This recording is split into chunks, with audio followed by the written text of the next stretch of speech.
ሄርሜላ ከአገር ለመውጣት ወሰነች። ሻንጣዋን አዘጋጀች። እልልልልልል ጥርግ ያርግሽ፣ እዚያ ይመልስሽ፣ እዛው ያስቀርሽ።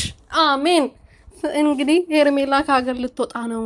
ሻንጣዋን ጠቅልላ ተነስታለች። ስለዚህ ከሀገር እንዳትወጣ ደግሞ ሻንጣዋ አቤል ጋር መቀመጥ አለበት እስከምትረጋጋ፣ ወደ ራሷ እስከምትመለስ ድረስ በማለት እንግዲህ ወይኔ እናቴ እንግዲህ ወደ አቤል ቤት ነው ሻንጣውን ጎትቶ ያመጡ። ሻንጣው እኮ ባዶ ነው፣ ባዶ ማለት ነው።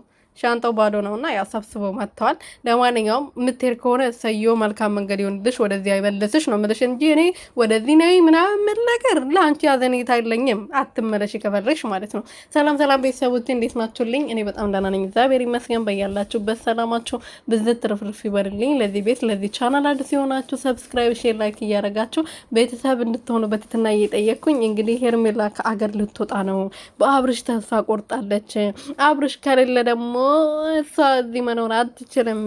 ስለዚህ ከሀገር መውጣት አለባት በማለት እንግዲህ ያው ከእህቷም ደብቃ ከወንድሟም ደብቃ ቤተሰቦቿ ጋር ልትሄድ ነው። ያመልጣቸዋል እኮ ድራማ እየሰሩ ይረሱና ማለት ነው እውነቱ ያመልጣቸዋል። ምክንያቱም እውነት የትኛው እውነት እንደሆነ ውስጣቸው ስለሚያውቅ ያመልጣቸዋል ብዙ ጊዜ ማለት ነው። እና ዛሬ ሚኪ የሚባለው ራሱ ቤተሰቦቿ ጋር ልትሄድ ነው ያለ። እንግዲህ እኛ የምናውቀው ለእኛ የተናገሩት ወንድማማቾች እንደሆኑ እህታቸው እንደሆነች አይደለም የምናውቀው እና ድራማ እየሰሩ እንዳለ ይረሱትና ያመልጣቸዋል። እና ያስቁኛል። ዛሬ ራሱ ሚኪ ያመለጠው ቤተሰቦቿ ጋር ልትሄድ መስሎኝ ነበር። እኔ ቤተሰቦቿ ጋር የምትሄድ ስለመሰለኝ ግፈትሽ ሳየው ፓስፖርቷም ውስጥ ሆነ ልብሷም ጫማዋ ሳይቀር ሁሉ ነገሯ ሻንጣ ውስጥ ነበረ።